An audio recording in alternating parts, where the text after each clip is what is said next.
아, 그리고 그 카톡방에 링크 올린 게 있는데 그게 저희 이제 이번 회차부터 이번 세미나부터는 이제 리뷰를 달자고 해가지고 리뷰를 달 수가 있거든요. 그래서 여기 보시면 이제 아이큐 요 페이지가 다 공유가 되었고요. 그래서 여기 보시면 이제 여기 들어가셔서 그 해당 이제 세미나에 대한 내용을 좀 이제 리뷰를 달아주시면 좋을 것 같습니다.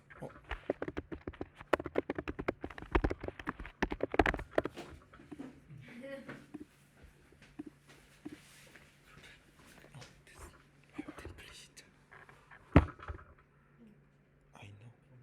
했잖아. 여기서 이거 했다가 그래서 지금 리뷰는 각 개개인마다 필수예요.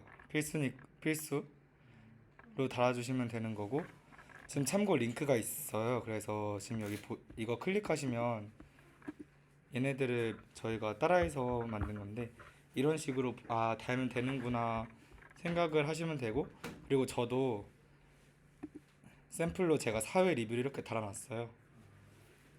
그래서 여기 이름 적고 리뷰 적고 하는 식으로 해주시면 됩니다. 그래서 오늘 끝나면 리뷰 5회가 페이지가 올라가 있을 거고, 거기다가 리뷰 적어주시면 될 것 같아요. 네, 그렇습니다. 뭐 리뷰하셔도 되고 아니면 이제 질문 같은 거 솔직히 저도 다 이해하지 못하긴 하니까 질문을 남기셔도 좋을 것 같습니다. 리뷰는 필수고 질문 답변은 선택입니다. 아, 무조건 리뷰를 해요. 리뷰는 필수라고 써 있잖아요. 그러니까 여기다가 아니, 내 말은 여기다가 리뷰에다가 질문 솔직히 다 이해 못해. 아니 질문 답변이 칸이 나눠져 있어. 봐봐. 템플 나눠져 있잖아. 리뷰 아, 질문. 진짜네. 리뷰 다 이해 못하면 어떡해요? 처음 보시나요? 다 이해 못하면 어떡해요? 아, 나 이거 이렇게까지 본 적이 없어. 그러면 아니 리뷰가 진짜 다 복습하라는 게 아니잖아. 강 알겠어요. 알겠습니다. 넘어가. 네.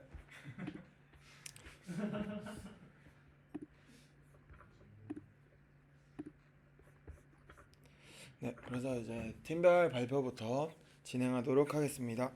먼저 팀 1은 이제 성우가 먼저 발표를 해줄 예정입니다.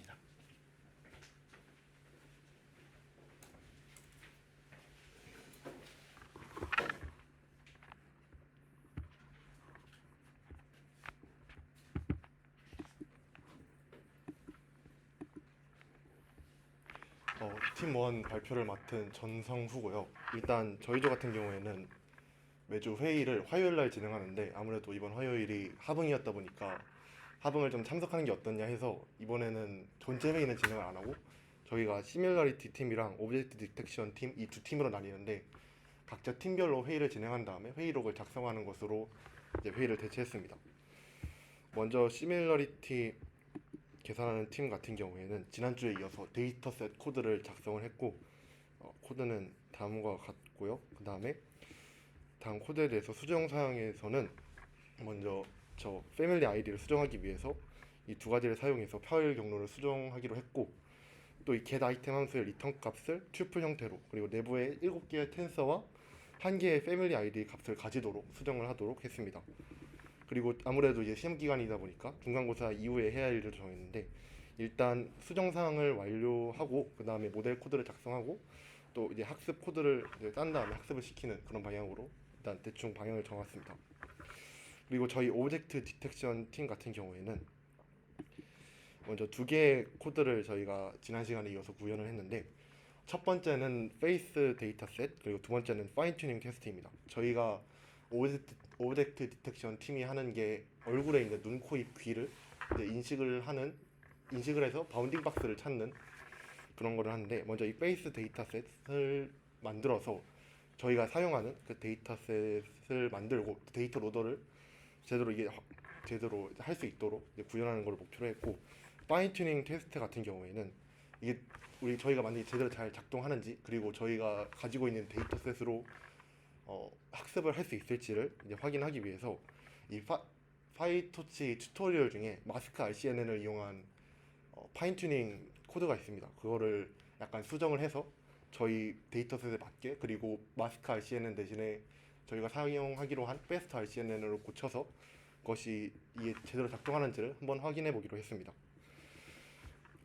그래서 먼저 베이스 데이터셋부터 보면 일단 저희 데이터셋이 갖고 있는 어노테이션 파일에 이 기본적인 그 바운딩 박스의 좌표에 대한 정보가 있는데 사실 저희는 그게 X, Y, W, H로 이루어져 있는데 그게 당연히 중간 좌표인 줄 알고 코드를 작성했었거든요. 근데 이게 하다 보니까 좀 이상해서 이러저러 찾아보니까 이게 좌상단 좌표라는 걸 알게 돼가지고 이걸 좀 수정을 했고 그 다음에 저희 조에서 지난번에 해오기로 한 이미지와 타겟을 따로 트랜스폼하도록 변경을 했고 또 콜레이터를 작성한 다음에 또 추가적으로 이미지랑 바운딩 박스를 시각적으로 확인할 수 있도록 플롯 이미지라는 함수도 함께 구현했습니다. 그래서 코드는 이렇고 이제 실행시키면은 이런 식으로 이제 이미지랑 바운딩 박스가 잘 나오는 것을 확인할 수가 있었고 그 다음에 이것을 이용해서 파인 튜닝을 직접 해봤는데 저희 일단 아까 말씀드린 것처럼 저희 데이터셋에 맞게 좀 코드를 수정을 했고 또 학습할 때 굳이 이밸루에이션을 할 필요 없을 것 같아서 그걸 뺀 대신에 저희가 이미의 이미지를 넣어서 그게 제대로 작동하는지를 한번 확인을 해봤습니다. 그래서 이제 실행을 시킨 결과가 이런 식으로 나오게 되는데 이게 저희가 원하는 결과대로 제대로 나오는 모습인데 여기 이 사진을 보시면 이게 오른쪽 귀죠. 오른쪽 귀의 바운딩 박스가 제대로 체크가 안 되는 경향이 있었고 실제로도 다른 데이터셋에 대해서도 약간 귀에 대한 부분이 약간 제대로 인식이 안 되는 부분이 있었어요. 왠지 생각해 보니까 여기 저희가 학습에 사용하는 데이터셋을 보면은 여기 오른쪽 귀 부분이 가려져 있는데도 바운딩 박스가 되어 있는 걸 볼 수 있는데 아무래도 이게 가려져 있는 부분에 이렇게 돼 있다 보니까 제대로 학습이 이루어지지 않은 것이 아닌가라는 생각이 들어서 이게 저희 파일의 그 각도에 대한 정보도 있거든요. 그걸 가지고 이 가려져 있는 부분을 좀 학습 과정에서 제거를 해서 제대로 제거를 시켜서 학습을 진행하면 좀 더 좋은 결과가 나오지 않을까라고 생각을 했고 그 부분을 수정을 하기로 했습니다. 그리고 추가적으로 이거는 그냥 거기 있는 파이토치 튜토리얼에 있는 코드를 그대로 옮겨와서 학습을 시킨 것이기 때문에 추가적으로 저희가 모델 코드를 작성해서 학습을 시켜야 된다라는 추가 사항을 결정을 했습니다. 이상 발표를 마치도록 하겠습니다. 혹시 질문 있으신가요? 없으면 들어가겠습니다.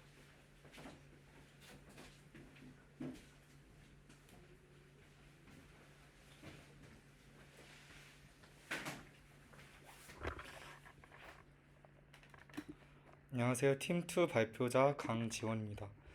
저희가 이번에 5일에 만나게 했는데 사실 저희가 기존에 하고 있던 거에서 크게 달라진 건 없어요. 은빈 씨가 코드를 거의 마무리 부분까지 작성을 해오셨는데 에러가 나는 부분이 있어서 예를 들어 자료형이 안 맞거나 이런 사유로 좀 에러가 있는 부분이 있어서 그 부분 저희가 코드 뭐라고 해야 되지? 코드 리뷰 진행했었고 그리고 신동희 씨도 아직 데이터셋과 데이터 로더를 완성을 못해서 한 번 더 설명을 하고 어떤 방향으로 짜야 되는지 해드렸고 그다음에 수호 씨는 개인 사정이 있어서 참석을 못하셨습니다. 그래서 저희는 아직까지 그렇게 많이 진척이 된 상태가 아니라서 다음 주까지 한 번 더 팀 미팅을 해서 코드 리뷰를 해주고 난 다음에 저희 팀 휴회 기간을 가질 예정입니다. 이상입니다.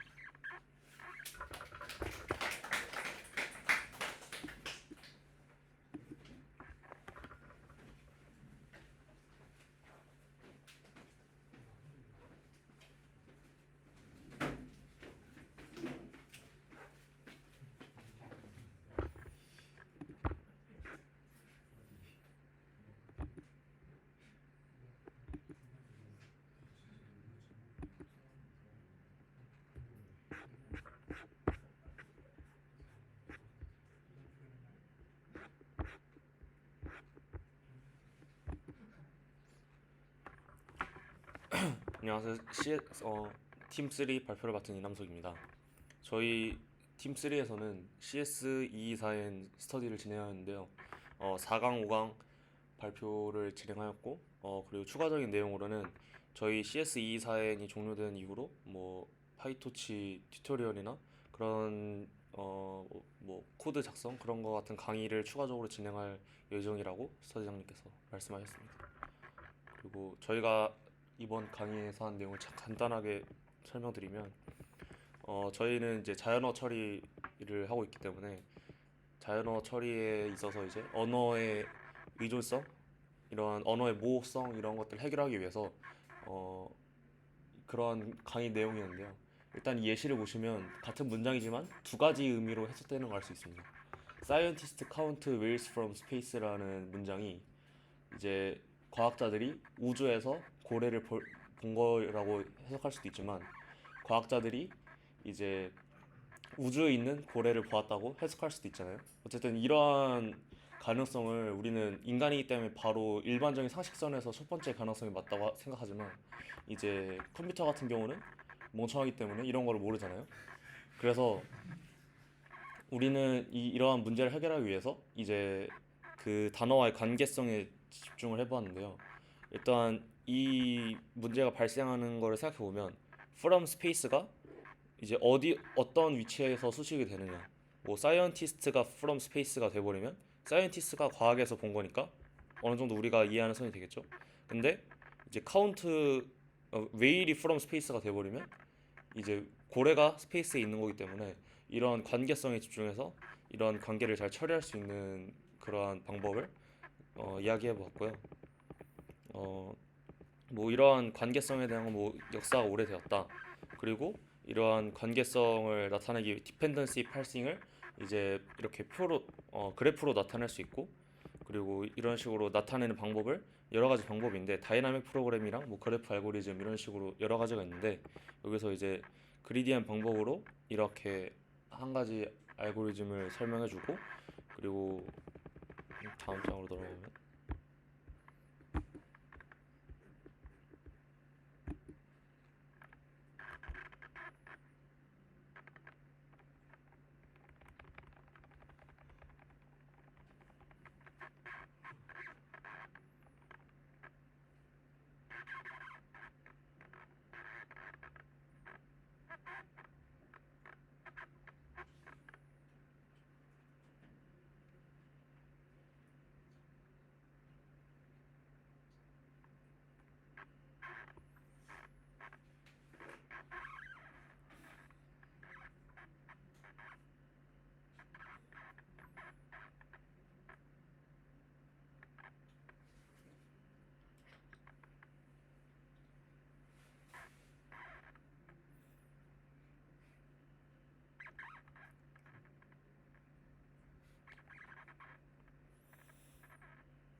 어쨌든 이런 식으로 뭐 단어의 관계성에 집중하면서 이런 통계적인 방법으로 우리가 만들었던 관계성의 표 혹은 그래프들을 측정할 수 있다.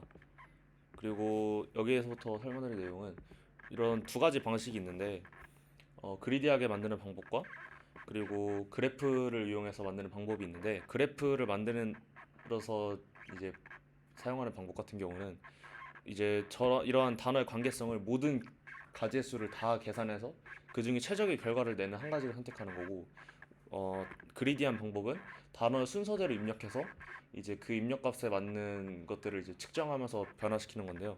이런 거 같은 경우에는 계산 속도가 빠르지만 이제 그래프의 경우에보다 뭐 정확도가 더 낮다 이런 단점이 있었지만 뭐 최근 구글에서 좋은 기술을 발명해서 저것도 이제 정확도도 높이고 좋은 효율을 뽑아냈다라는 내용이었고요. 그리고 이제 여기서 뭐 레귤라제이션의 필요성, 뭐 오버피팅을 막는다 이런 내용도 있었고 그리고 뭐 이런 여러 가지 함수들까지 얘기해줬고 뭐 옵티마이저스 그중에 뭐 아담이 제일 좋다. 그리고 우리 아래는 이 뭐냐 랭귀지 모델에 대해 설명했는데 우리가 흔히 이제 사용하는 자동 완성 기능 뭐 와디스를 검색하면 이제 그 다음에 뭐를 제일 많이 검색하는지 이런 것들을 예측하는 모델에 대해 설명했는데 뭐 n그램이라는 모델에선 n 개의 단어를 통해서 n 번째에 뭐가 나올지 방금과 같은 랭귀지 프로블럼을 해결하는 그러한 모델입니다. 그래서 n-1개의 단어를 가지고 n 번째에 뭐가 오는지 그런 뭐 내용이 있었고 뭐 여러 가지 질문도 있었고 뭐 이런 통계적인 방식을 활용해서 투데이더라는 걸 검색했을 때 뭐가 제일 많이 나오는지 통계적으로 이제 그 다음 거를 얘기해주는 이런 고전적인 방식을 얘기했고 이제 RNN에 대해서 설명하면서 대충 끝이 났습니다. 여기까지. 감사합니다.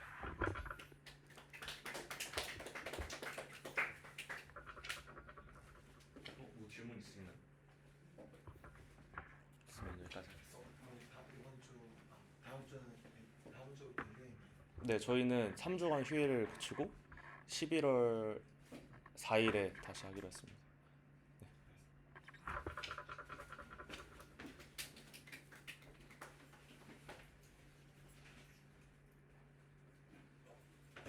그러면 이제 인성이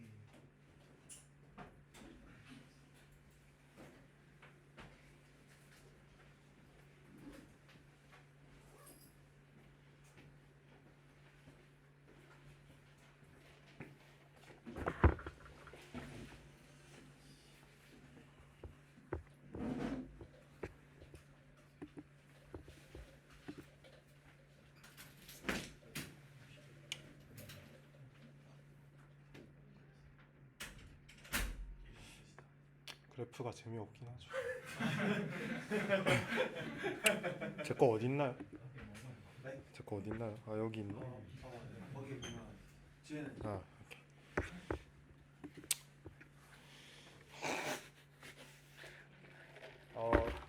네 저번 주에 이어서 또 하게 된 배민성이라고 합니다. 네.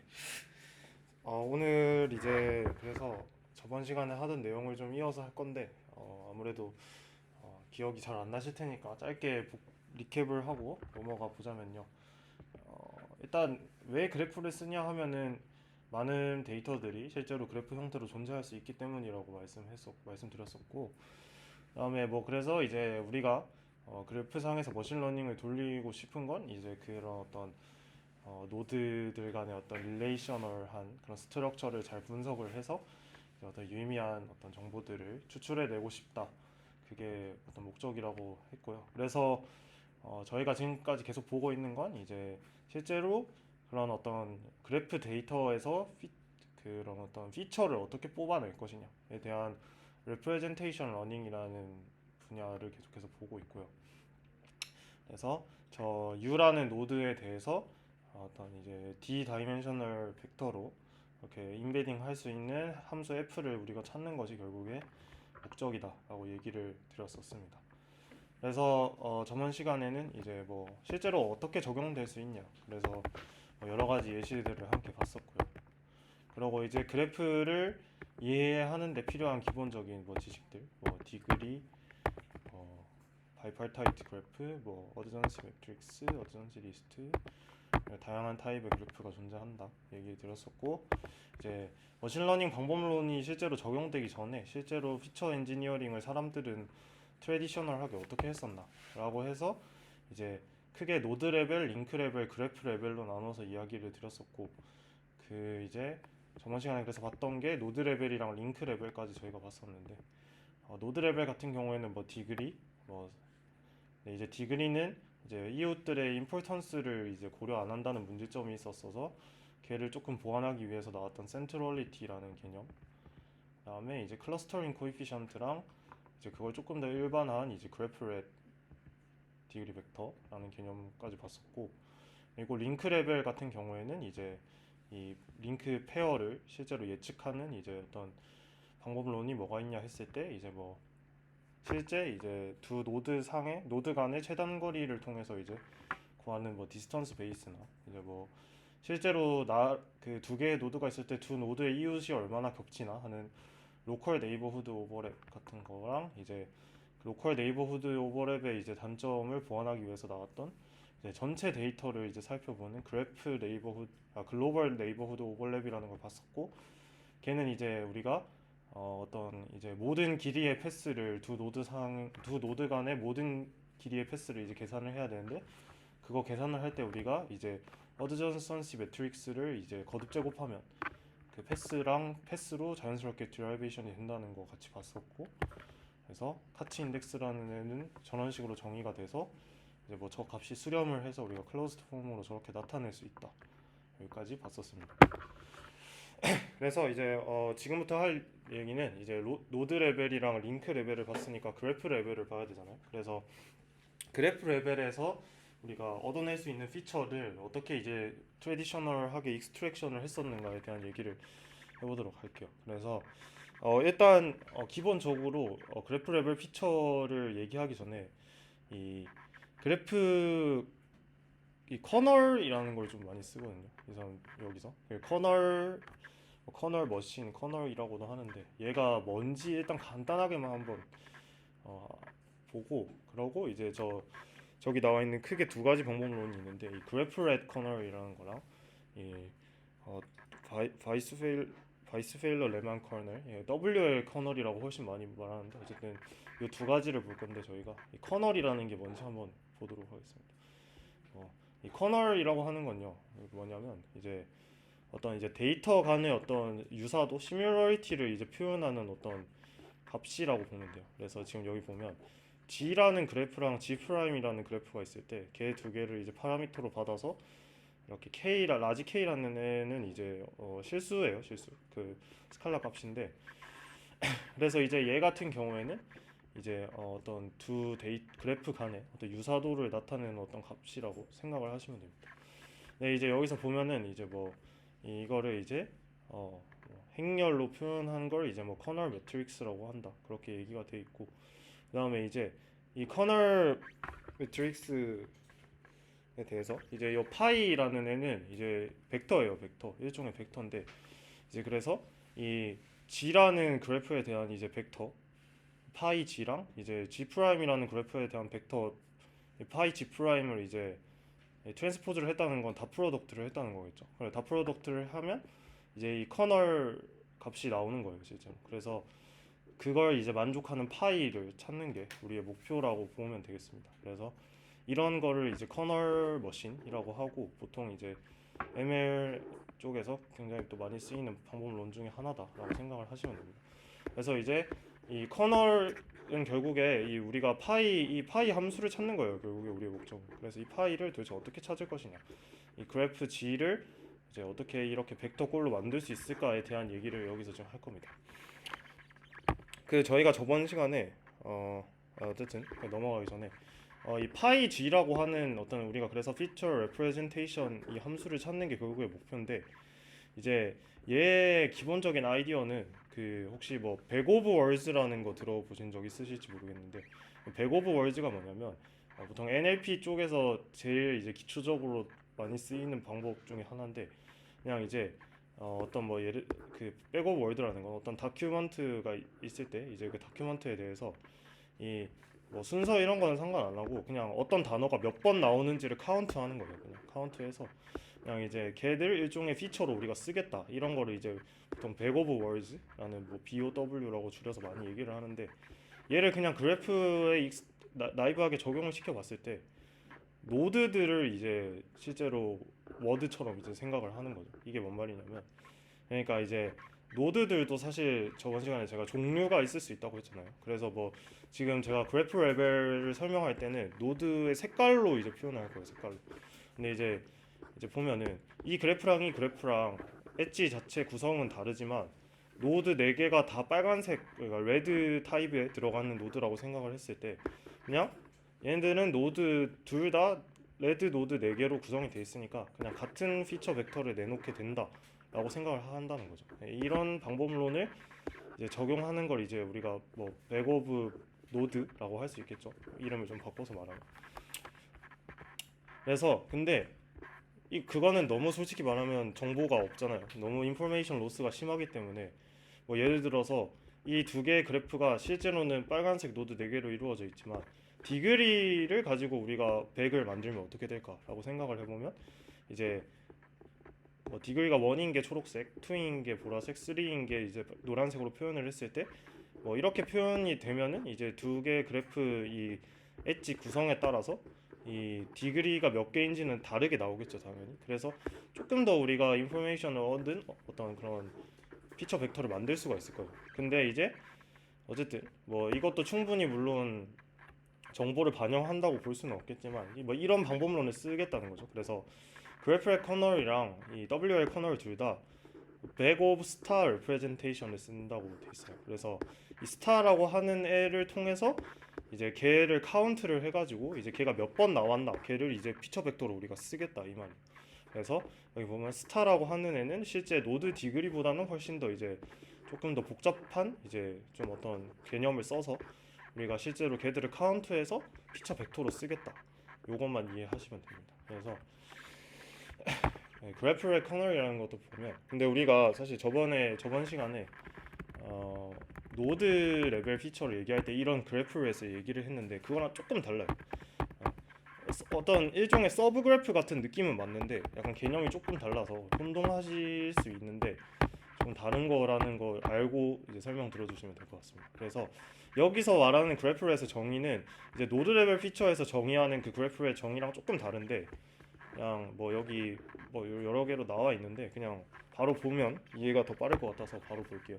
그래서 여기 보면 이 일단 어떤 노드 개수가 3개인 서브 그래프 K는 3이라고 했을 때 그래프 렛의 종류를 이렇게 4가지로 나타내는 거예요. 그러니까 이게 뭔 말이냐면 그 사실 전에 그래프 렛에는 이 전에 그래프 렛은 어떻게 돼 있었냐면 일단 무조건 노드들이 다 커넥트는 돼 있어야 돼요. 네, 커넥트는 다 돼 있어야 되고 우리가 이제 이 하나의 노드 안에서도 하나의 서브 그래프 안에서도 이 아이소모픽하지 않게 다른 이제 위치 그러니까 루트가 있었죠. 루트가 그러니까 얘를 기준으로 봤을 때랑 얘를 기준으로 봤을 때랑 별개로 생각을 했었잖아요 우리가.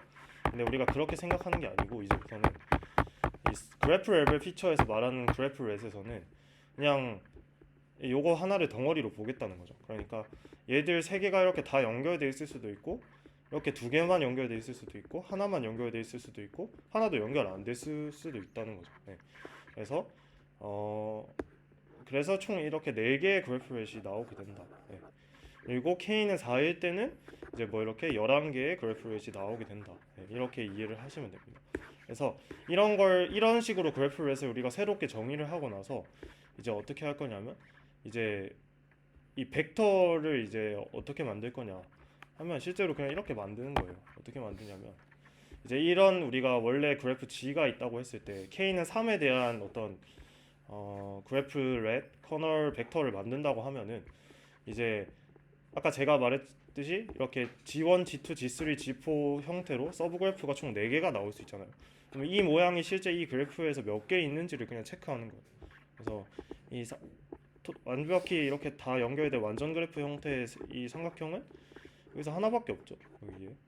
그래서 1인 거고 그 다음에 이렇게 연결되어 있는 꼴은 그럼 몇 개냐 하면은 하나 둘 셋 그래서 뭐 3개다 뭐 그런 식으로 일단 그냥 다 한 거예요. 그래서 이제 그런 식으로 하면 이제 1, 3, 6, 0이 돼서 이렇게 4다이멘셔널 벡터로 우리가 얘를 만들겠다는 거죠. 뭐 K를 좀 더 뭐 K를 아까처럼 4로 하면 이제 뭐 11 차원의 벡터가 나오는 거고 그런 식으로 하는 걸 이제 우리가 그래프의 커널이라고 합니다. 그래서 그 그래프의 커널 벡터를 우리가 이런 식으로 정의했으면 그 시밀러리티를 나타내는 커널 값은 아까 닷 프로덕트를 해서 이렇게 구한다고 했죠. 그래서 이런 식으로 G랑 G'이라는 이렇게 그래프가 있을 때 걔의 커널 값을 이렇게 정의할 수가 있고 걔를 통해서 또 마찬가지로 뭐 여러 개 뭐 n개의 그래프가 있다고 하면은 그 그래프들마다 각각의 이제 커널 값을 구해서 커널 매트릭스를 또 만들 수가 있겠죠.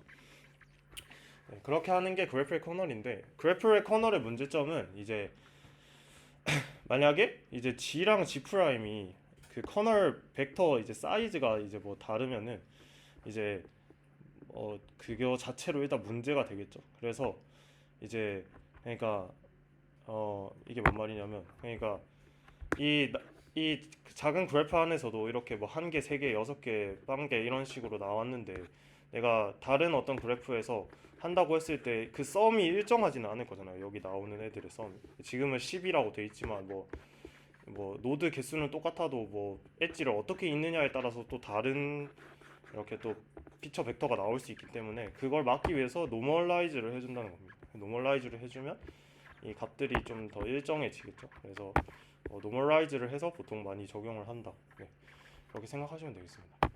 그게 그래프의 커널이고, 일단 그리고 그것뿐만 아니라 그래플 웹 자체가 일단 카운팅하는 것 자체가 되게 익스펜시브 하겠죠, 당연히. 네. 지금 K가 4일 때 11개인데 뭐 조금만 더 커져도 아마 확 많아질 거예요. 그래서 그래플의 커널은 저는 잘 쓰는지는 잘 모르겠고 저 본 적이 많이 없어서 일단 그래서 어쨌든 실제로 K 사이즈의 그래프렛을 이제 카운팅하는 게 그러니까 사이즈 n 개의 노드가 n 개인 그래프에서 k 개를 세는 게 요 정도 타임이 걸린다고 하니까 굉장히 많이 걸리는 거겠죠, 애니머레이션 상. 그러면은 조금 더 효율적인 그래프 커널을 우리가 만들고 싶은 거예요. 그래서 나오게 된 개념이 바로 이 WL 커널이라고 하는 건데 굉장히 많이 씁니다. WL 커널은 일단 좀 중요하고 그래프 그 뉴럴 네트워크 이론 쪽에서 어떤 건지 그래서 같이 한번 살펴보면 일단 똑같아요. 파이 그래프에 대한 어떤 피처 벡터를 뽑아내는 함수 파이를 우리가 만들 건데 이제 어떻게 할 거냐면 우리가 앞에서 이제 노드 디그리를 가지고 이런 식으로 피처 벡터를 뽑아낼 수도 있다고 했잖아요. 근데 이거는 사실 너무 나이브한 좀 접근이고, 그러면 얘를 어떻게 이제 조금 더 실질적으로 쓸 수 있게 바꿀 수 있을까? 그러니까 즉 이게 뭔 말이냐면 지금 우리가 썼던 노드 디그리는 원합 네이버후드 인포메이션을 담고 있어요. 저번 시간에 제가 얘기했었죠. 합이라고 하는 거는 몇 칸 떨어져 있는 이웃의 정보까지 반영할 수 있냐 이 말이었잖아요.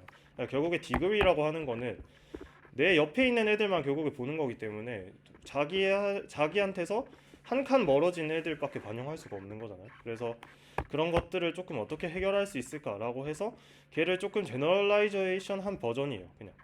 네. 그래서 그걸 이제 WL 커널이라고 하는데, 그걸 이제 하는 과정에서 우리가 컬러 리파인먼트라고 하는 알고리즘을 씁니다. 이 알고리즘이 그래서 어떻게 동작하는지를 한번 같이 보도록 할게요. 일단 지금 보면 어떤 V라는 노드 셋이 있는 그래프 G가 있다고 했을 때 일단 각각의 노드들에 대해서 이니셜 컬러를 배정합니다. 그냥 뭐 컬러라는 개념이 좀 추상적이실 수도 있는데 실제 색깔을 배정한다고 생각하시면 돼요. 뭐 인덱스라고 할 수도 있겠고 색깔이라도 할 수도 있겠는데 어쨌든 색깔을 배정합니다. 실제로 뭐 그림을 보면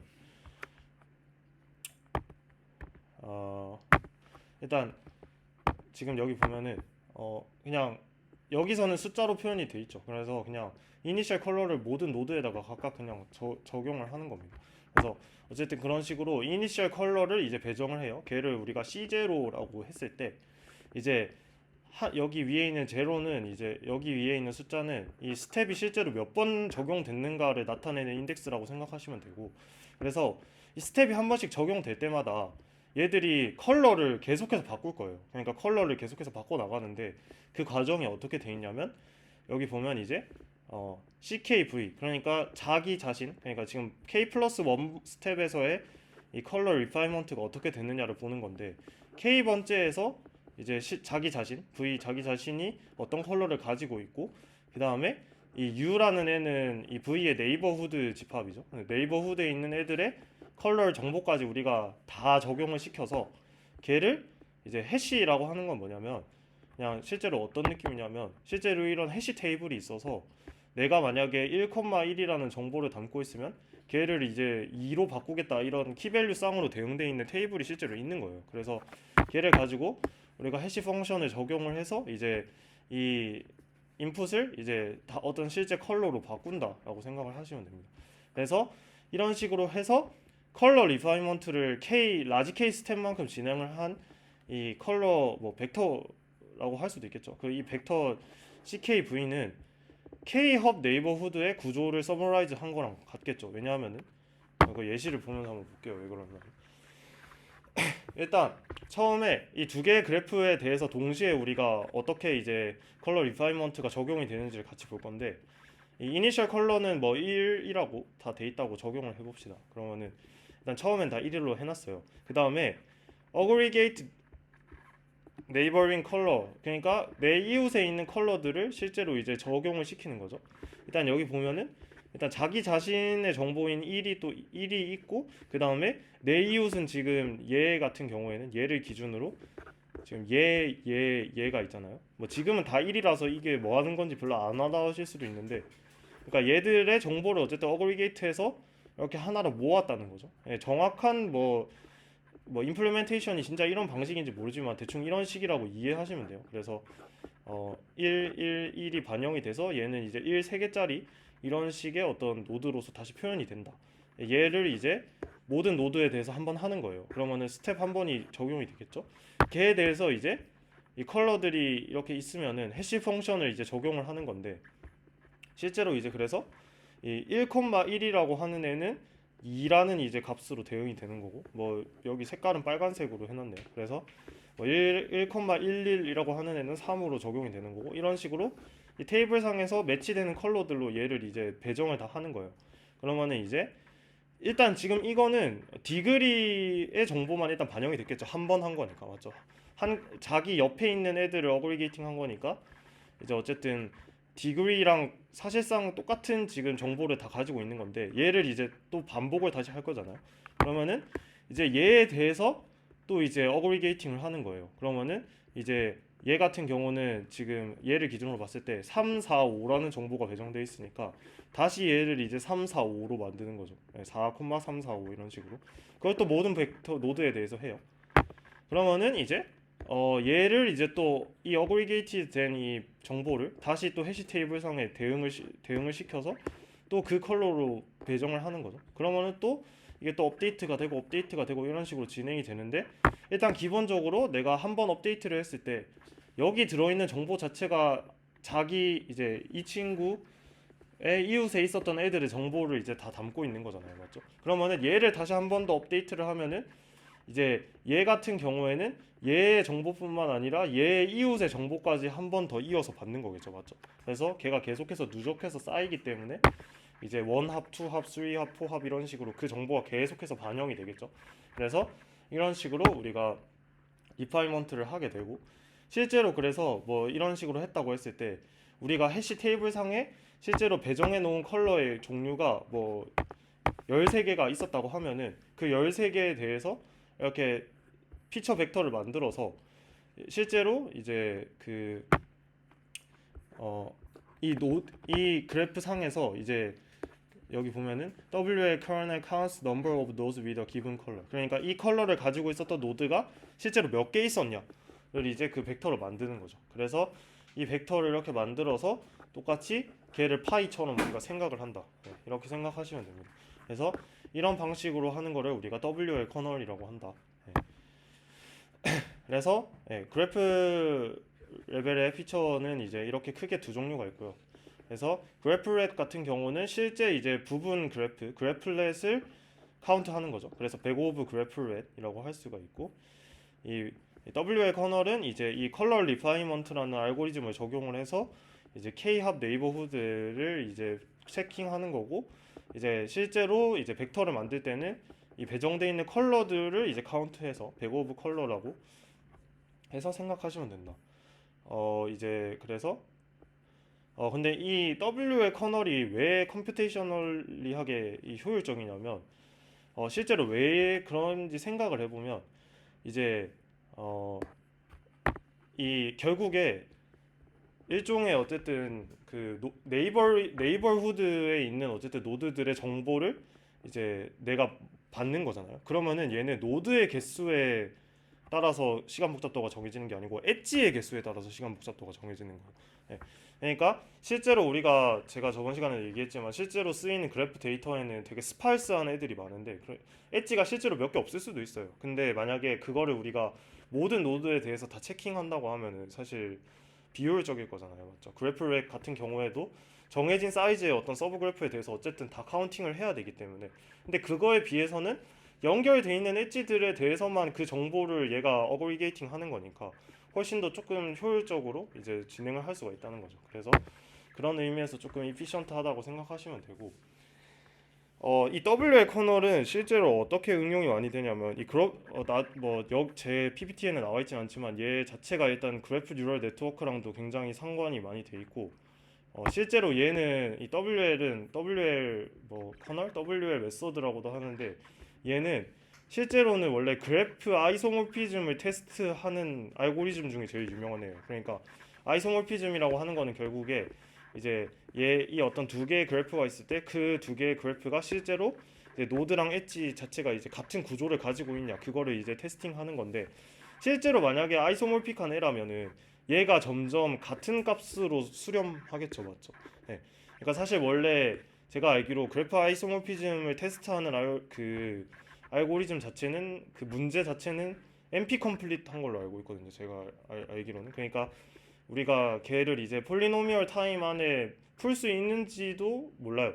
하지만 이제 어쨌든 얘를 이제 좀 많은 횟수만큼 반복을 시키면은 얘가 이제 어느 정도 수렴하게 만들 수 있다 정도의 알고리즘인 걸로 알고 있어요. 어쨌든 그래서 얘는 실제로 어떤 그런 그래프 뉴럴 네트워크뿐만 아니라 그런 어쨌든 그래프 관련된 이론에 있어서 굉장히 많이 쓰이는 알고리즘이라서 뭐 실제로 그래프를 하시지는 않아도 알아두시면은 예, 좋을 것 같습니다. 그래서 어쨌든 이 W의 커널 어쨌든 좀 중요하고요. 그래서 어쨌든 저희가 그래서 일단 그래프 레벨 피처까지 맞춰서 이제 여기까지 한번 확인을 해봤고, 이제 실제로 이제 이런 트래디셔널한 방법에서 넘어서서 실제로 우리가 학습을 어떻게 시키느냐, 그거를 이제 그래프 레프레젠테이션 러닝이라고 했고, 그래서 이 지금부터 저희가 볼 거는 노드 임베딩이라고 하는 방법들인데, 결국에 노드 임베딩이라고 하는 게 뭐냐면 이 노드들을 네. 그 컬러 리파이먼트에서 네. 컬러를 몇 개 쓸 건지는 어떻게 정하는 컬러를 몇 개 쓸 건지는 어떻게 정하는 거예요? 근데 사실 그거는 일종의 사실 하이퍼 파라미터겠죠, 거의. 그냥 네. 하이퍼 네. 그 이제 그 해시 테이블 자체가 어쨌든 이제 일단 사람이 프리 디파인하고 시작하는 거기 때문에 사실 그거를 어떻게 얼마나 많은 이제 얼마나 좀 더 디테일하게 이제 클래시피케이션을 할 거냐, 이거는 사실 사용자가 정의하기 나름일 것 같아요. 그거는. 네. 또 혹시 넘어가기 전에 질문 있으신 분 있나요? 네, 일단 그러면은 그래서 노드 임베딩이라고 하는 게 결국에 우리가 어떤 이 U라는 노드에 대해서 걔를 이제 피처로 걔를 표현할 수 있는 피처 벡터, 이 D 다이멘셔널 벡터를 결국에 찾는 이 과정이라고 생각하시면 되는데, 얘를 어떻게 머신러닝 방법론을 적용시켜서 할 수가 있을 것이냐, 이거를 이제 같이 한번 보도록 하겠습니다.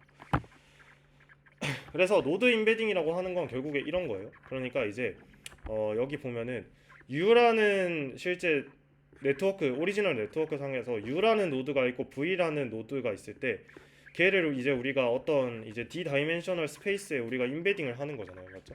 근데 실제로 그 임베딩을 한 ZU라는 벡터와 ZV라는 벡터가 실제로 시밀러리티가 높아야겠죠, 맞죠? 왜냐하면 어쨌든 이 네트워크 상에서의 시밀러리티랑 그러니까 임베딩 스페이스 상에서의 시밀러리티가 비슷해야 되는 거잖아요, 결국에 임베딩을 했을 때.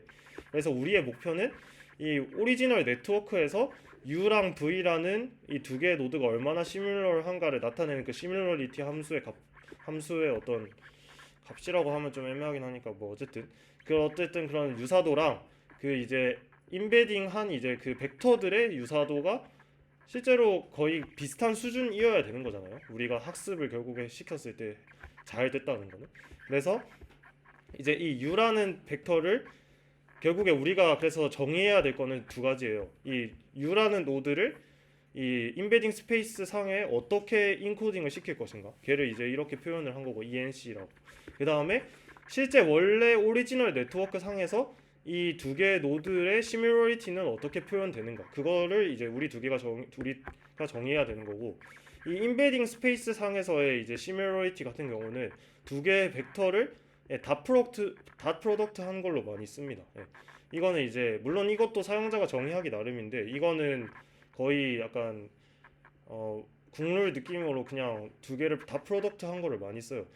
실제로 근데 닷 프로덕트가 왜 시뮬러리티를 나타내는 값이라고 하면 물어보면 뭐 기본적으로는 일단 만약에 이렇게 두 개의 벡터가 있다고 했을 때 일단 만약에 그 어쨌든 닷 프로덕트라는 게 그 두 개의 벡터를 엘리먼트 와이즈하게 곱하는 거잖아요. 어쨌든 각 원소에 대응되는 자리에 대해서. 그렇기 때문에 만약에 두 값 다 양수면은 이제 양수 곱해서 양수가 나올 거고, 두 값 다 음수면 음수 곱해서 양수가 나올 거잖아요. 그러니까 어떤 뭐 이게 정확한 설명이긴 않지만 어쨌든 비슷한 스케일에서 어쨌든 얘가 커지면 커질수록 그 벡터가 유사한 방향을 나타내고 있다, 뭐 이런 식으로 이해할 수가 있는 거죠. 그래서 어쨌든 이 벡터의 유사도를 나타내는 방법에서 제일 많이 쓰는 게 보통 닷 프로덕트예요. 그래서 일단 여기서는 닷 프로덕트로 이 시뮬러리티가 고정돼 있다고 생각하시면 됩니다. 시뮬러리티 펑션. 그래서 우리가 결국에 중요하게 생각할 거는 이 어떻게 이 노드를 벡터로 바꿀 것이냐, 그리고 이 실제 네트워크에서의 시뮬러리티를 어떻게 정의할 것이냐, 이거 두 개를 우리가 집중적으로 보는 거예요. 그래서 일단 제일 나이브한 심플한 방법은 사실 그냥 하나하나의 이제 벡터마다 하나하나의 노드마다 d 다이멘셔널 벡터를 실제로 어떤 파라미터로 생각을 해서 그냥 걔를 싸그리 학습시키는 거겠죠, 그냥. 네. 그래서 여기 보면은 이제 걔를 그래서 우리가 쉘로우 인코딩이라고 하는데, 이제 인코더가 그냥 진짜로 실제 이 Z라는 매트릭스로 이제 표현이 되는데, 여기 보면은 뭐라고 돼 있냐면, 일단 V는 뭐냐면, 이제 V라는 노드는 지금 인디케이터 벡터라고 해서 그냥 원핫 인코딩 돼 있는 애라고 생각하시면 돼요. 그냥 뭐 1번 노드에 대해서는 1, 0, 0, 0, 0 거고, 그냥 그런 식으로 원핫 인코딩이 되어 있어서, 이 Z라는 애는 지금 보시면, 그래서 얘가 그러면은 이제 사이즈가 V라는 거는 노드 집합이니까 걔 개수만큼 될 거잖아요. 그러니까 노드 개수만큼의 디멘션을 가질 건데, 걔 곱하기 이제 우리가 D 다이멘셔널 벡터로 만들어야 되니까 결국에 D by V의 어떠한 이제 크기를 갖는 매트릭스가 되는 거죠. 근데 이제 그 어떤 인베딩 매트릭스를 이제 그래서 여기 V에다가 곱하게 되면은 결국에 이 하나하나의 열들이 각각 노드들에 대한 인베딩 벡터가 되는 거예요, 실제로 그냥. 근데 우리가 이 그 Z라는 행렬 자체를 그냥 학습을 시키겠다는 거죠. 옵티마이즈를 하고. 제일 나이브한 방법이죠, 그러니까 뭐 멀티레이어 펍세트론으로 치면 그냥 진짜로 풀리 커넥티드를 해서 모든 피처들에 대해서 하나 웨이트 다 적용시켜서 그냥 전부 구하겠다는 거예요, 웨이트. 제일 나이브한 방법이죠, 그게. 그래서 각각의 노드들은 이제 어떤 유니크한 인베딩 벡터로 어사인이 된다. 그래서 걔 자체를 우리가 그냥 바로 그 인베딩 자체를 바로 우리가 옵티마이즈 하는 거다라고 생각하시면 됩니다. 그래서 이 Z라는 행렬이 어떤 의미를 갖냐고 하면, 뭐 이제 이 하나하나의 열이 실제로 우리가 원하는 어떤 노드들에 대한 이 한 줄이 인베딩 벡터인 거고, 한 줄이 인베딩 벡터인 거고, 그냥 그런 식인 거라고 이해하시면 됩니다. 그래서 이제 일종의 얘를 뭐 인코더 디코더 프레임워크로 생각을 하면은, 이 지금 우리가 보고 있는 이 쉘로우 인코딩이라는 거는 실제로 그냥 룩업 하는 거다. 그냥 이 Z라는 행렬 자체가 실제로 우리가 어떻게 인베딩 할지를 보여주는 애다. 그래서 이 Z라는 행렬을 결국에 우리가 옵티마이즈를 할 파라미터가 되는 거고, 근데 이제 그래서 얘를 이제 실제로 이런 방법론은 우리가 GNN의 방법론과 유사해요. 사실 GNN이 그런 걸 하려고 하는 건데, 이제 걔를 어떻게 좀 더 학습을 시킬 때 어떤 다른 피처들을 어떻게 고려할 것이냐를 좀 고려하는 거기 때문에, 그냥 이제 그거는 이제 뒤에 가서 또 보도록 하고. 그래서 이제 이 결국에 어쨌든 디코더 같은 경우는, 그래서 그게 인코더가 되는 거고, 디코더 같은 경우에는 우리가 앞에서 두 벡터를 그냥 닷 프로덕트 한 거로 그냥 생각한다고 했잖아요. 그러면은 오케이, 인코딩 하는 방법도 우리가 알았고, 이제 디코딩 하는 방법도 알았으니까, 그럼 이 시뮬러리티는 그럼 도대체 어떻게 정의할 것이냐, 이제 그게 중요하겠죠, 맞죠? 그러면 이 시뮬러리티를 과연 어떻게 정의할까를 이제 살펴볼 건데, 이제 이 시뮬러리티를 이제 정의하는 방법은 뭐 엄청나게 많아요. 사실 두 개의 노드가 뭐 실제로 뭐 연결돼 있는지 안 돼 있는지, 아니면 공유하고 있는 이웃이 총 몇 개인지, 아니면 또 뭐 구조적으로 비슷한 이제 뭐 그 토폴로지컬한 스트럭처를 가지는지, 뭐 많은 방법으로 우리가 정의를 할 수가 있겠는데, 보통 이제 그래서 제일 많이 사용되는 방법이 랜덤 워크라고 하는 랜덤 워크라고 하는 애를 기반으로 하는 방법인데, 실제로 랜덤 워크라는 게 무작위하게 어떤 노드에서 시작해서 무작위하게 자기 네이버들을 이렇게 거쳐가면서 패스를 이제 만드는 거예요. 그래서 걔를 가지고 우리가 어떻게 시밀러리티를 이제 매저할 것이냐, 그거를 이제 한번 같이 보겠습니다. 그래서 랜덤 워크라고 하는 애는 결국에 이제 우리가 일종의 어떤 확률적인 거라고, 확률적인 모델이라고 생각하시면 돼요. 그래서 여기 보면은 이제 이 ZU라고 하는 애가 우리가 결국에 U라는 노드를 이제 인베딩하는 벡터인 거고, 걔가 우리가 실제로 찾고 싶은 거잖아요, 맞죠? 근데 이 probability v 기분 ZU라고 표현되어 있는 얘는 뭐냐면, 이제 우리가 U라는 노드를 시작으로 해서 그래프에서 랜덤 워크를 한다고 했을 때, 이 랜덤 워크라는 게 그냥 뭐 어렵게 생각하실 필요 없고, 만약에 예를 들어서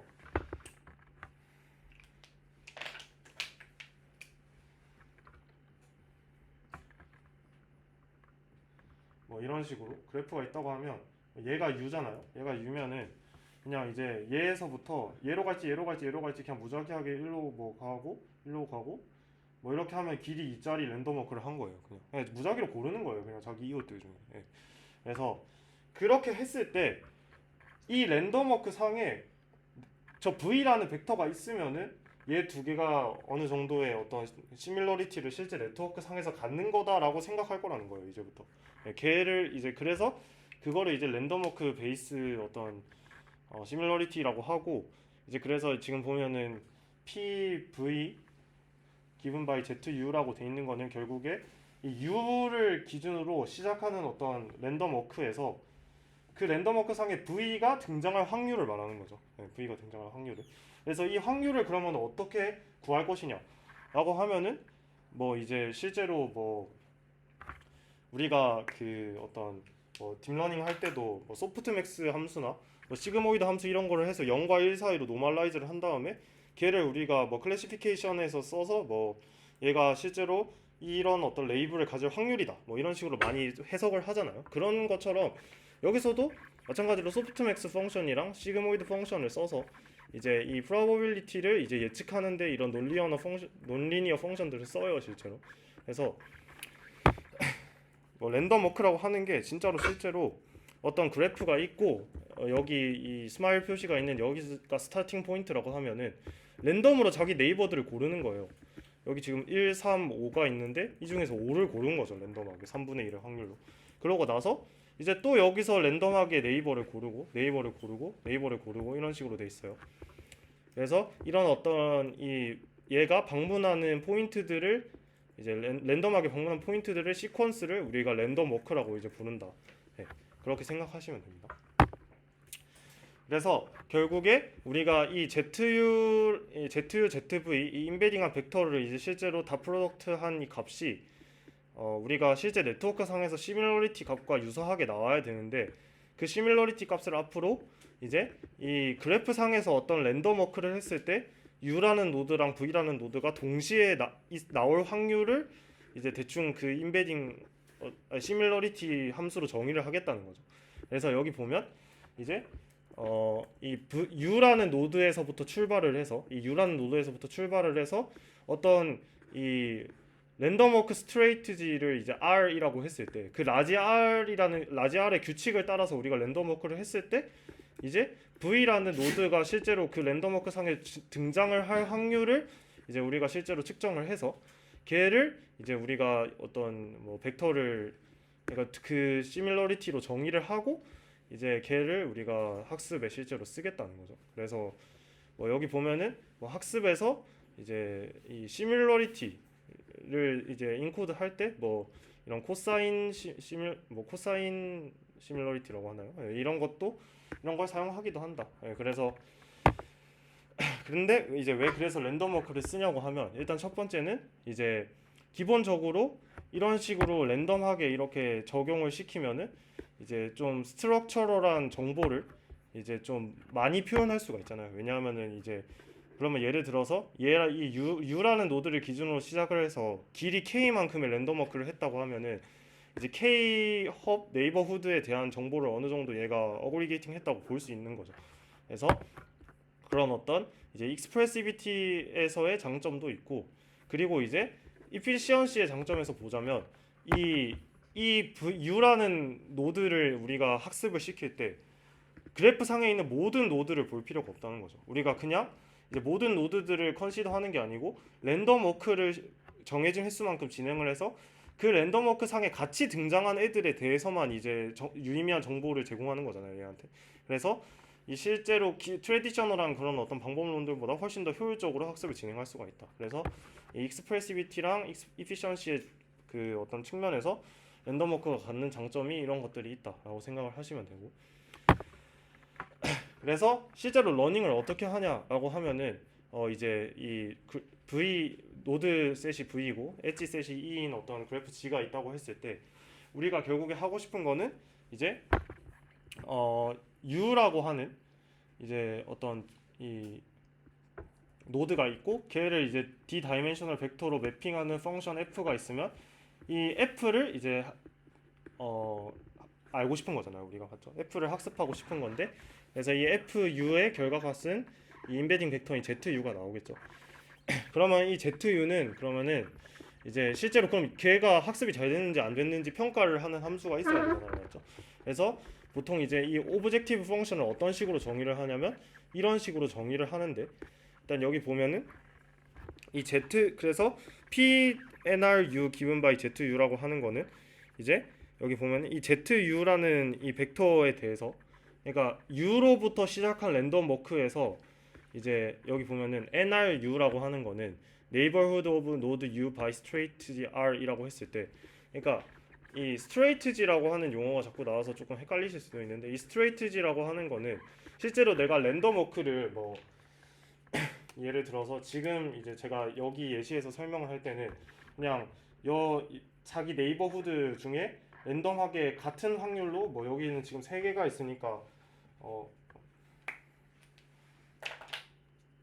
3분의 1, 뭐 3분의 1, 3분의 1 이런 식으로 고르겠죠, 맞죠? 어쨌든 그런 식으로 같은 확률로 이제 랜덤 워크를 할 수도 있고, 이제 뒤에 가서 제가 다른 또 알고리즘도 나올 건데, 그런 노드 투 백이라는 알고리즘이 있어요.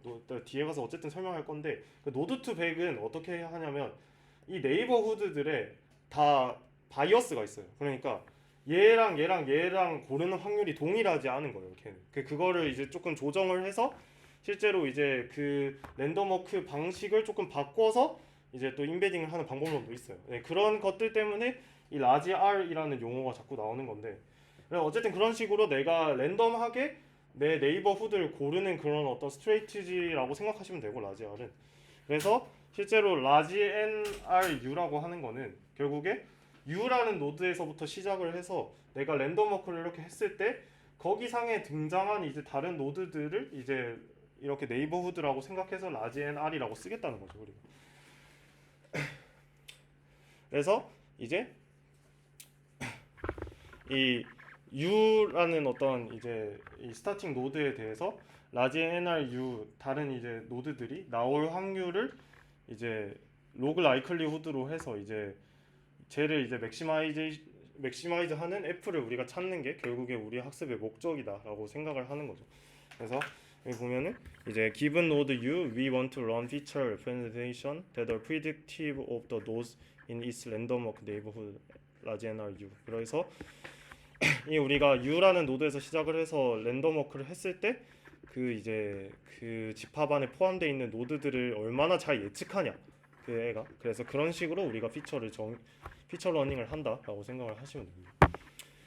그래서 걔를 하는 방법이 그냥 이제 아까도 말했듯이 길이가 고정돼 있는 랜덤 워크, 뭐 예를 들어서 지금 저 같은 경우는 여기서 길이 2짜리 랜덤 워크를 한 거죠. 그러면은 그 길이 2짜리 랜덤 워크를 여러 번 진행을 하는 거예요. 뭐 이렇게도 하고, 뭐 할 때마다 결과값이 다르겠죠. 이렇게도 될 수 있고, 뭐 이렇게 뭐 뒤에 여기 이런 노드가 있으면 이렇게도 될 수 있고, 맞죠? 네, 그런 식으로 랜덤 워크를 진행하게 되고, 이 라지 R이라는 스트레이트지에 따라서 그러면은 그런 식으로 이제 정의가 된 이제 라지 NRU가 있다고 했을 때, 그러면은 그 노드에 각각의 노드들에 대해서 랜덤 워크를 다 하고 나면은 얘가 방문한 이제 노드에 대한 그 정보가 담겨 있는 저 라지 NRU라는 집합이 있을 거잖아요.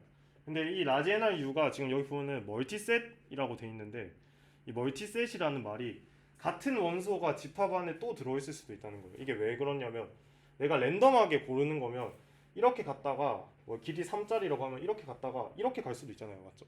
그러니까 만약에 예를 들어서 V1, V2라고 했으면 뭐 랜덤 워크를 한 번 했을 때 이 집합은 V1, V2, V1이 될 수도 있다는 거죠. 예, 그런 식으로 할 수 있기 때문에 우리가 같은 원래 집합이라고 셋이라고 하는 거는 원소가 다 유일해야 되잖아요. 근데 유일하지 않은 집합을 우리가 멀티셋이라고 하거든요, 수학에서. 그래서 그런 멀티셋으로 정의가 된다, 라지 NR은. 예, 그래서 멀티셋이라는 표현을 쓴 거고. 그래서 이제 우리가 결국에 이런 애를 이제 어떤 시뮬러리티를 얘기하는 정보로 사용을 해서 이제 어떤 주어진 노드 U에 대해서 이 라지 NRU를 이제 프리딕트하는 어떤 저런 로그 라이클리후드로 표현이 된 오브젝티브를 맥시마이즈하는 우리가 저 라지 F가 아니고 저 F 함수를 찾고 싶은 거다라고 요약을 할 수가 있겠습니다. 이제 근데 얘는 지금 오브젝티브 펑션인 거고 우리가 실제로 학습을 할 때는 미니마이제이션을 하는 방향으로 많이 얘기를 하잖아요. 그래서 걔 마이너스를 씌워서 이제 보통 이제 로스 펑션은 저런 식으로 정의를 하는데 여기 보면은 이제 V라는 노드는 이제 라지 NRU 그러니까 이 U 상에서의 U에서 시작한 랜덤 워크 안에 포함되어 있는 이제 노드들이고 그 로그 이 확률 값을 이제 마이너스를 해서 미니마이즈 하는 애를 이제 모든 노드들에 대해서 다 더하겠다는 거죠. 네. 그래서 그 로스 펑션을 미니마이즈 하는 애를 이제 우리가 찾고 싶은 거고 그래서 실제로 이 확률이라고 하는 거를 그러면 어떻게 파라메트라이즈를 할 것이냐라고 하면은 이제 앞에서 제가 얘기했듯이 소프트맥스나 이제 뭐 시그모이드 같은 펑션을 쓰는 거죠. 그래서 소프트맥스 같은 펑션의 경우에는 이제 이런 식으로 정의를 하는 거죠. 예를 들어서 이 U라는 이제 그 U라는 노드가 있고 그 이제 V가 이제 전체 노드 셋이잖아요. 그 전체 노드 셋에 대해서 이제 라지 스몰 n 같은 경우에는 하나하나씩 이제 그러면 노드들을 지정하는 거겠죠. 그렇게 해서 이제 이 ZU랑 ZN을 이제 트랜스포즈한 이 값을 이제 얘를 이제 전부 다 시그마 했다는 거는 이제 이 U라는 노드 포함해서 이 전체 이제 그래프 상에 있는 모든 노드들을 이제 우리가 그러니까 인베딩 값을 이제 우리가 다 트랜스포즈를 해서 실제로 근데 V라는 이제 애가 나타날 확률이라고 하는 거는 결국에 이제 ZU 트랜스포즈 ZV로 나타나는 거죠. 그래서 이렇게 하면은 이제 0과 1 사이의 값으로 어쨌든 저것도 다 이제 노멀라이즈가 될 거잖아요. 그래서 이제 얘를 이제 어떤 확률을 나타내는 함수로서 우리가 사용을 할 수가 있다.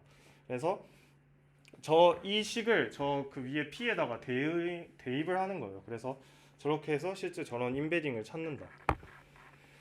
근데 이제 사실 저 익스포넨셜을 다 시그마 하는 거는 이제 너무 이피션트가 떨어지잖아요. 이피션시가. 네, 실제로 그렇게 되면은 모든 노드 그러니까 OV 제곱의 컴플렉시티가 걸리는 거예요. 모든 노드에 대해서 이걸 한다고 하는 거예요. 그러면은 이제 얘를 그럼 조금 어떻게 이제 좀 근사를 할 수가 있을까라고 해서 나오게 되는 개념이 이제 네거티브 샘플링이라고 하는 건데 이제 네거티브 샘플링이라고 하는 거는 뭐냐면 여기 보면 이제 쉽게 생각하면 이런 거예요. 여기 보면 sample k negative nodes each with probability proportional to its degree라고 돼 있는데 그러니까 이 negative라고 하는 애가 뭐냐면 이제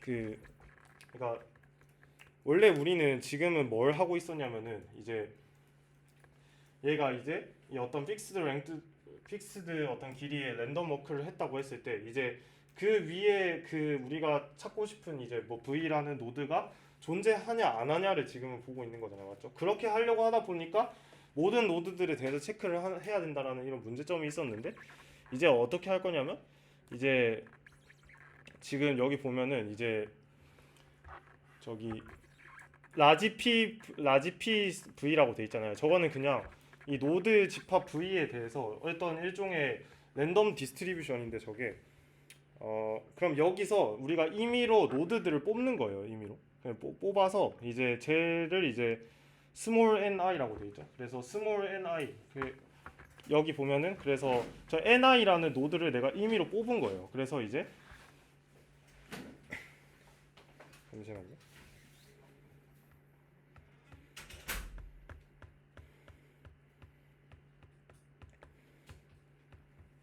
저도 사실 이게 항상 설명할 때마다 헷갈려가지고 그렇죠. 자 그래서 이제 이 스몰 ni를 뽑아서 이제 지금 보면은 원래 식이 여기 이 식이 로그 익스포넨셜 분의 익스포넨셜 이런 식으로 원래 표현이 돼 있잖아요, 맞죠? 근데 얘를 마이너스 꼴로 바꿨다는 거는 얘 로그 빼기 얘 로그 꼴로 바꾼 거잖아요, 맞죠? 그러면은 사실은 이제 이 항을 이제 이 항으로 근사하겠다는 거예요. 얘를 생각을 해보면 여기 이 로그 항을 그러니까 얘 다시 쓰면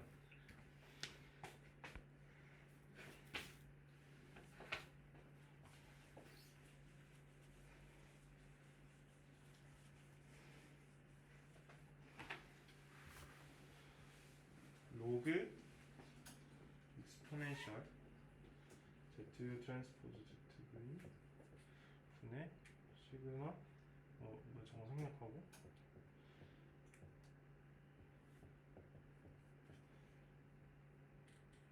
원래는 이걸 구하는 게 우리의 목적이었잖아요, 맞죠? 근데 이걸 구하는 게 우리의 목적이었는데 얘는 결국에 식을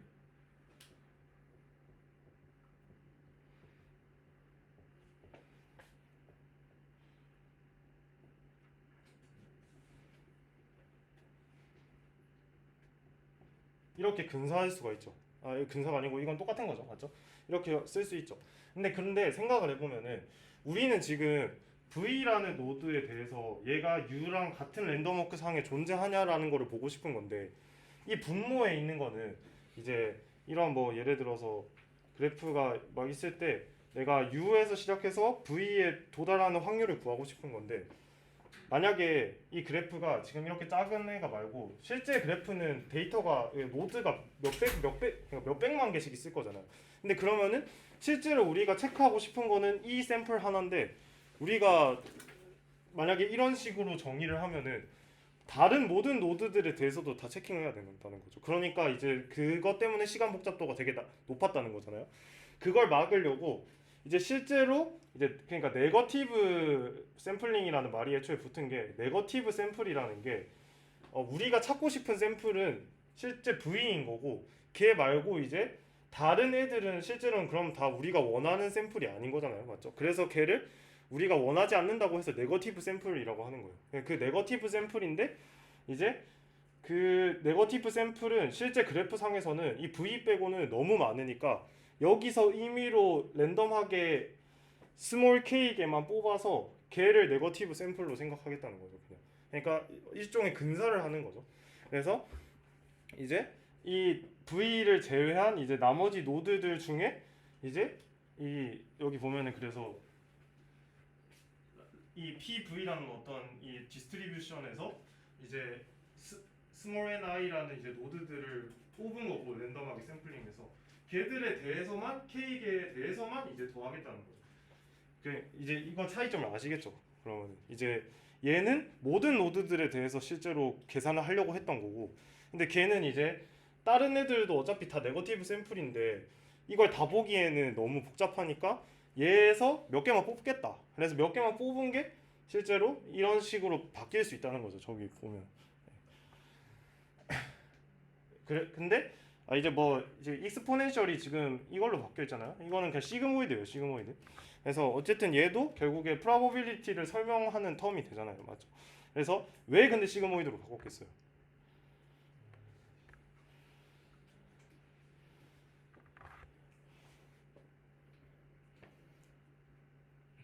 왜 바뀌어?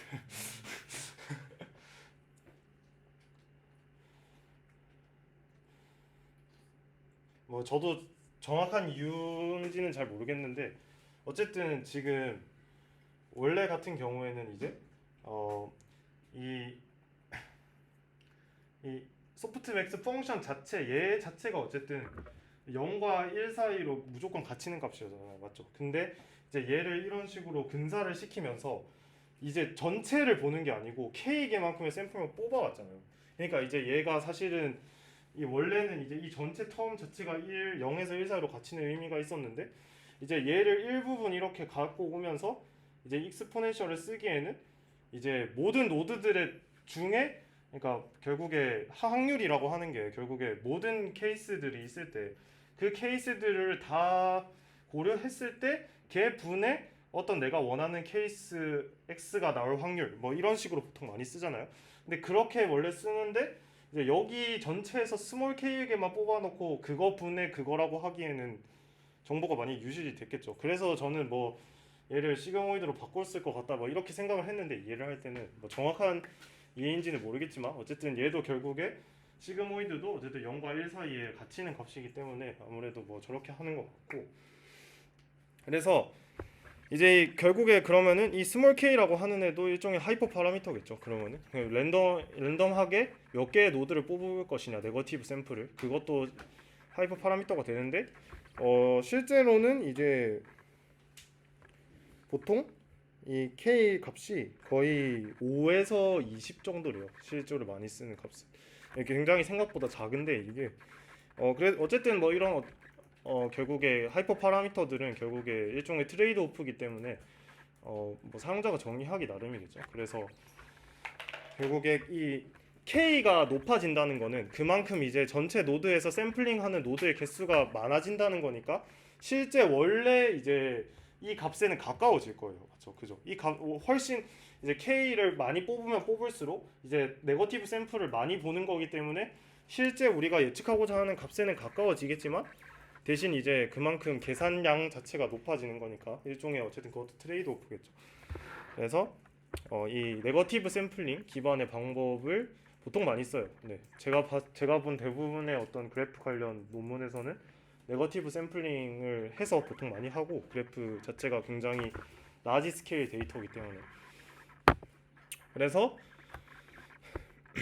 얘를 하는 방법은 뭐 제가 계속 설명했듯이 이제 뭐 고정된 길이의 랜덤 워크를 해서 그 랜덤 워크를 상에 동시에 이제 등장하는 어떤 이웃 집합 라지 NR을 정의를 해서 이런 식으로 확률 로스를 정의를 해서 이제 얘를 옵티마이즈하는 거죠. 뭐 우리가 흔히 아는 그라디언트 디센트 같은 알고리즘을 써서 이제 근데 얘를 이 자체를 이제 원래는 보통 얘를 소프트맥스로 많이 표현을 하는데 이제 그렇게 하면 좀 이제 시간 복잡도가 엄청 커지니까 네거티브 샘플링이라는 방법을 이용해서 아까 했던 것처럼 이런 식으로 근사를 해서 많이 계산을 한다.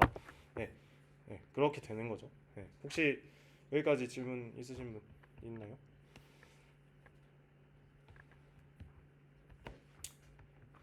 자, 그러면은 이제 랜덤 워크가 제가 아까 일단 기본적으로 랜덤하다는 거는 결국에 내 네이버 후드가 뭐 5개 있으면은 5분의 1, 5분의 1, 5분의 1, 5분의 1 이렇게 가는 걸 건데 이제 사실 그러면은 걔는 바이어스가 없는 어쨌든 랜덤 워크를 하는 거잖아요.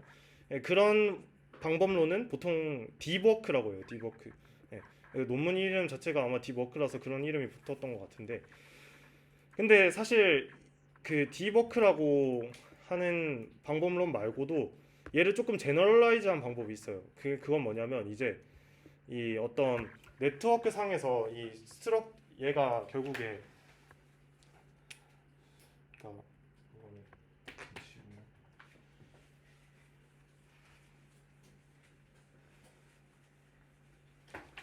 네트워크 상에서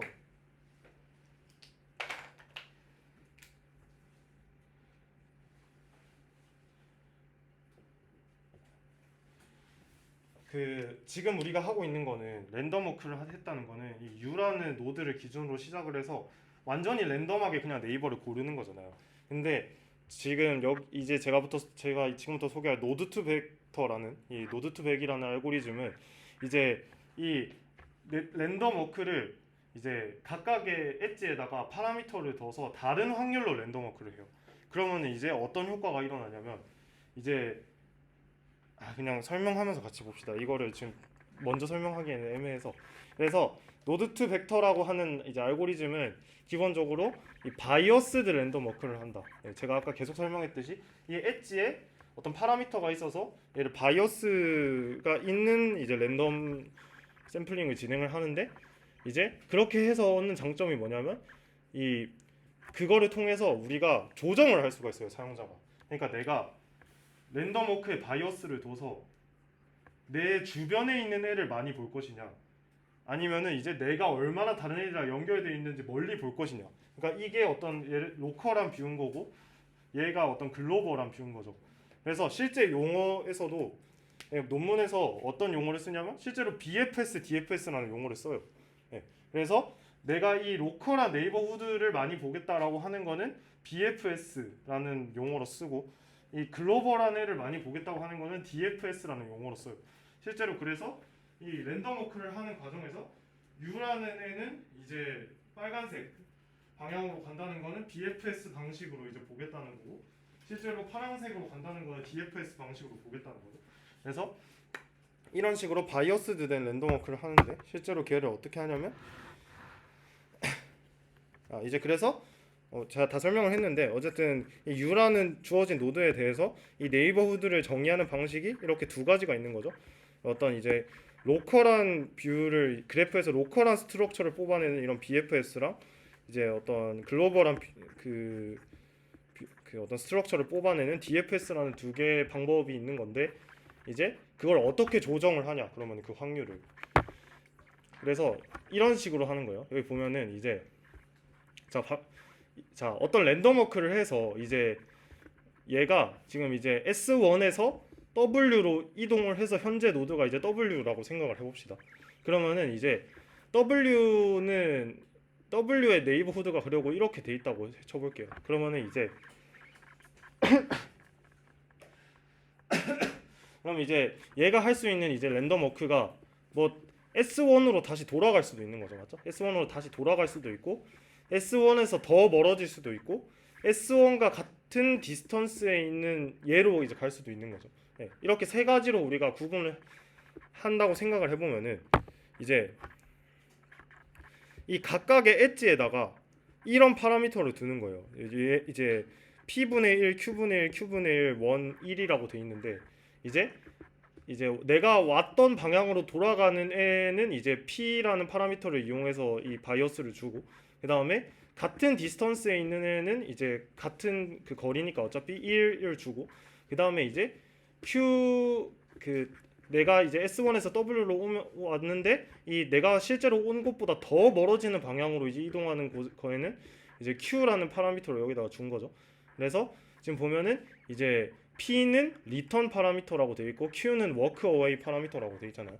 그래서 이 P랑 Q라는 값을 사용자가 실제로 조정을 해서 내가 원래 이제 이 방향으로 그러니까 이 방향으로 결국에 돌아간다는 거는 내가 내 주변에 가까이 붙어 있는 애를 많이 보겠다는 거겠죠. 그 경향성이 높다는 거잖아요. 그래서 이 P를 리턴 파라미터라고 하고 그 다음에 이 Q를 조정해서 내가 이런 랜덤 워크를 더 많이 하겠다는 거는 이제 내 주변에 있는 로컬한 애만 보는 게 아니고 이제 멀리 있는 애들까지 내가 보고 싶다는 거죠. 실제로 이제 랜덤 워크를 할 때.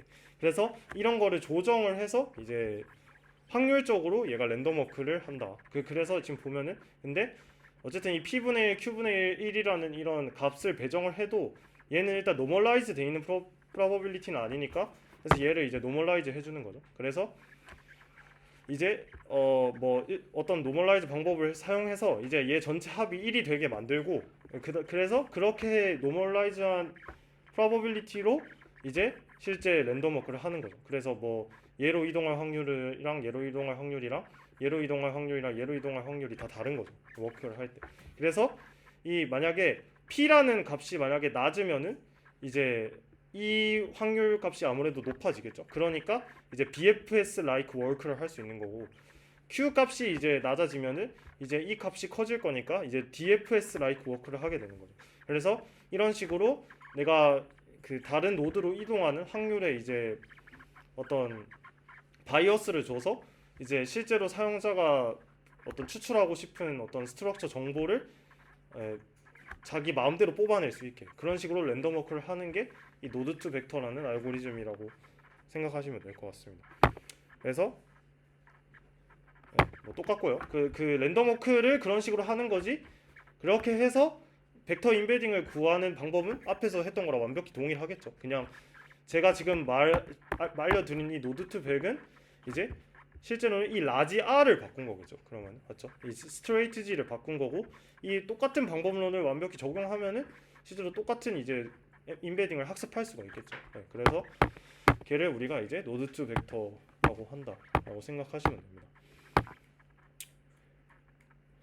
아주 뭐 이거는 이제 노드 그래서 그렇게 해서 얻어낸 노드 인베딩을 어떻게 쓰냐는 건데 뭐 링크 프리딕션 하는데 쓸 수도 있고 노드 클래시피케이션 하는데 쓸 수도 있고 뭐 이제 뭐 이런 식으로 컨캐터네이션 뭐 에버리지 프로덕트 이런 걸 해서 이제 정보를 또 사용할 수가 있고 뭐 어쨌든 그래서 인베딩한 벡터를 가지고 이제 실제 학습에 뭐 이제 유용하게 사용을 할 수가 있다. 네, 그런 거죠. 그래서 실제로 우리가 이 피처를 노드에서 어떻게 컴퓨터가 자동으로 뽑아낼 수 있게 만들 것인가에 대한 얘기가 이 그래프 노드 인베딩에 대한 얘기고 원래 GNN에 대한 얘기를 해야 되지만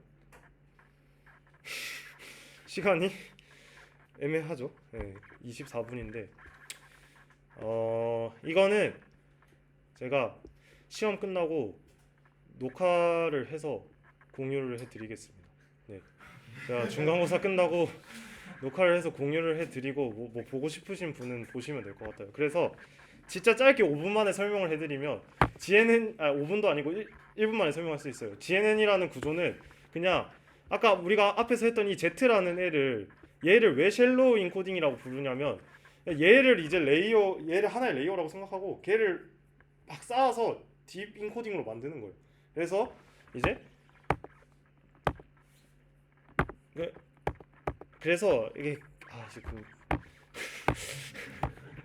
자 그래서 GNN이라고 하는 애가 뭘 하는 애냐면 그냥 이제 이 i라는 노드가 있으면은 걔를 중심으로 얘 네이버후드를 똑같이 정의를 해서 이제 이 구조 자체가 GNN이 어떻게 돼 있냐면 이제 여기 보면 얘가 제일 잘 설명돼 있는 그림인 것 같아서 얘만 설명하고 마칠게요. 그래서 이제 얘는 이제 그래서 어떻게 하냐면 우리가 이제 이런 모양의 그래프가 있다고 하면은 이 A라는 노드의 어떤 인베딩을 학습을 시킬 때 어떤 식으로 진행을 하냐면 이제 A라는 얘 이웃은 지금 BCD가 있잖아요, 맞죠? 그러면은 이 BCD라는 애의 이제 인베딩 값을 이 어떤 뉴럴 네트워크에다가 전달을 해서 걔를 패싱한 값을 얘에다가 다시 저장을 하는 거예요.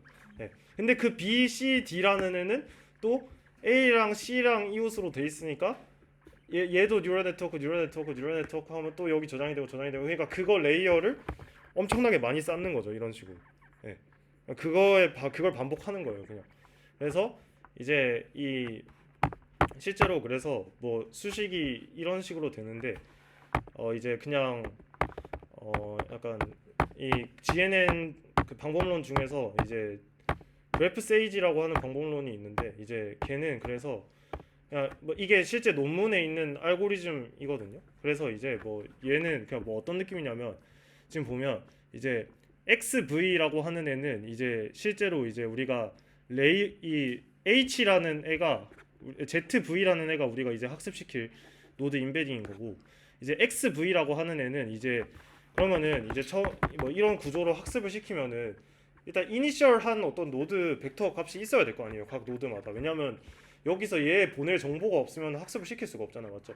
그럼 얘 같은 애는 이제 어떻게 할 수 있겠어요? 우리가 앞에서 얘기했던 그런 노드 인베딩 방법론들을 사용해서 일단 이니셜라이즈를 시켜놓고 이제 얘를 이제 레이어를 쌓아서 이제 반복을 하는 건데 뭐 여기 보면은 그래서 이 어그리게이트 여기 보면 이제 V라는 이제 노드에 대해서 이제 V라는 노드들의 이웃을 라지 N V라고 하면은 그 각각의 U라는 노드들의 이 인베딩 값, 이 K-1번째 뎁스에 있는 레이어의 인베딩 값을 다 어그리게이트를 해서 이렇게 정의를 하고 걔랑 걔를 컨캐테네이션 해서 이제 이 W는 이제 일종의 러너블한 파라미터인 거죠. 그러면 그냥 멀티레이어 퍼셉트론이랑 똑같아요. 그냥 얘가 보내는 이제 피처인 거고 얘가 이제 W가 우리가 실제로 학습시키는 파라미터인 거예요. 그래서 이제 걔를 저장을 하고 걔를 이제 우리가 쌓고 싶은 뎁스만큼 이제 라지 K만큼 이제 반복을 하는 거다. 그래서 이제 결국에 이렇게 학습을 시키면 이 라지 K라고 하는 게 결국에 뭐가 되겠어요? 이 라지 K라는 게 우리가 만약에 라지 K를 1로 해서 하면은 얘에 대한 정보를 얻어오는 거고 2로 하면은 이제 얘 이런 식으로. 그러니까 이 K가 제가 아까 계속 얘기했던 그 K 합 네이버후드에서 내가 얼마나 멀리 떨어져 있는 애의 정보까지 받아올 것이냐 그거에 대한 얘기가 되는 거죠, 맞죠? 그래서 그 실제로 정해진 라지 K 값의 하이퍼 파라미터 값으로 이제 이 학습을 반복한 H라는 벡터를 실제 우리가 노드 임베딩으로 쓴다. 그게 그래프 세이지라고 하는 애다. 어쨌든 다 보통 이런 방법론이에요. 그래서 이제 앞에 했던 거랑 큰 차이가 없고, 그래서 사실 어쨌든 뭐 이런 방법론이고, 이 부분은 제가 조금 더 자세히 설명을 해서 또 혹시 궁금하신 분이 있으면 이제 알려드리는 걸로 하겠습니다. 네. 그래서 일단 여기까지 하는 걸로 하고, 혹시 또 궁금하신 점 있으실까요? 혹시 뭐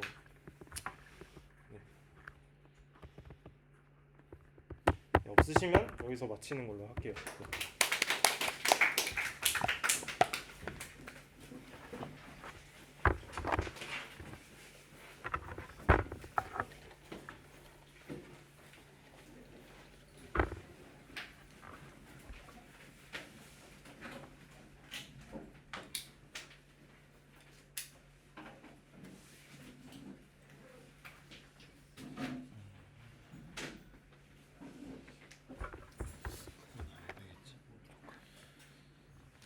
마무리하자.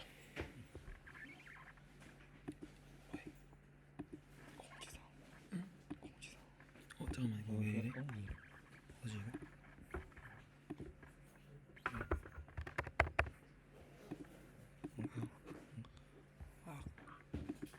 클릭이 안 돼? 뭐지 왜 이래? 죽었다. 일단 말로 해. 일단 말로 해. 죄송합니다. 공지사항을 봐야지. 잘 안 되잖아. 일단 말로 해. 아니면 여기서 들어가. 높은 줄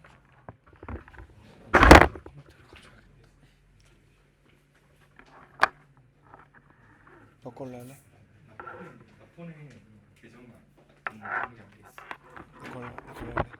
꽂아.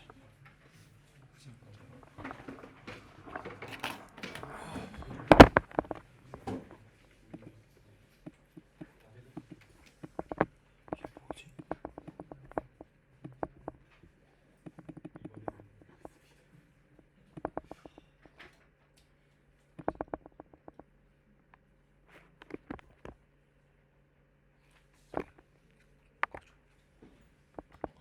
아니 지금 이게 왜 걸려서 안 되는데?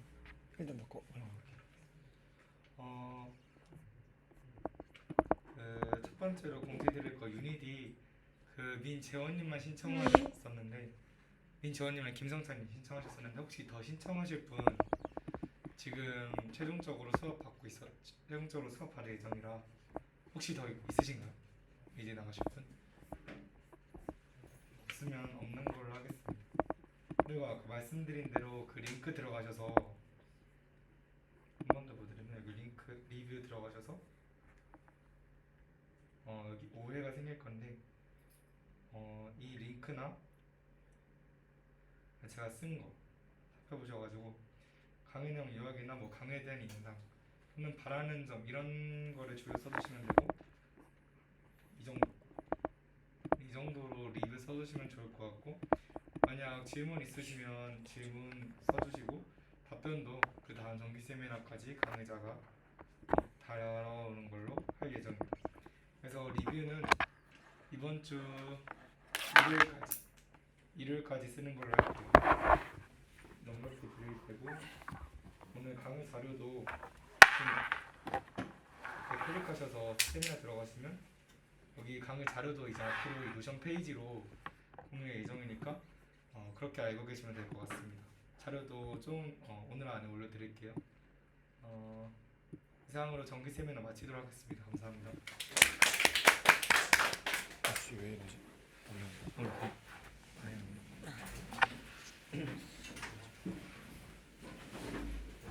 죄송한데 그 운영진 분들 잠깐만 뭐 하나만 죄송해요. 진짜 그 빨리 딱 2개만 말할 게 있어.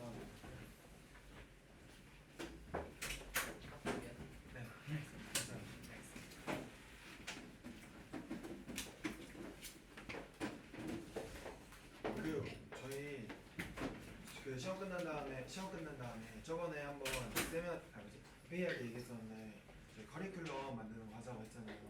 그래서 커리큘럼 만드는구나. 그다음에 저희가 이번에 유닛이 안 나가니까 뭔가 그 하루 이틀 정도라도 저희끼리 뭐 해보면 좋을 것 같다는 생각이 있어서 혹시 괜찮은가요?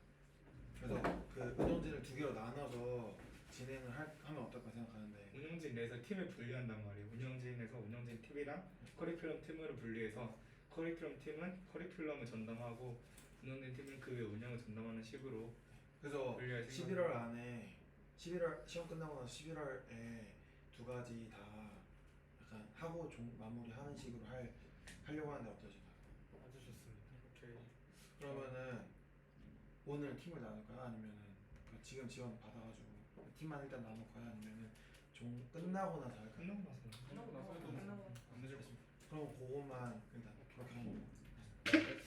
그럼 그 유닛이 어떻게 돼요? 나가는 지금 나랑 형밖에 없다며. 아 나도 참 나도. 근데 나 근데 성찬이는 못할 것 같아. 나도 나가고는 싶은데 형 가자. 그 토요일 일요일이잖아. 맞지? 근데 내가 토요일 날 2시 이거 밑에 이거 좀. 그때 교육청에서 강의하는 거 있어가지고 얼마나 걸려? 한 2시쯤에 도착하고